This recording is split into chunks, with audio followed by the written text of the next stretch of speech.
So guys, ang ilog na malapit sa SM Consolacion, no? Dito sa Cebu. So guys, tingnan nyo guys.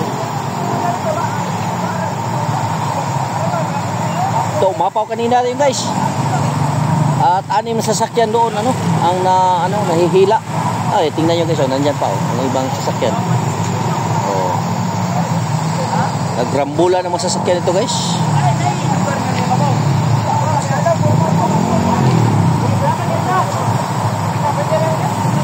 Okay, kahit humupa na ang baha guys, ito pa rin guys, ang lakas-lakas pa rin. Ano yung mga self-home dyan.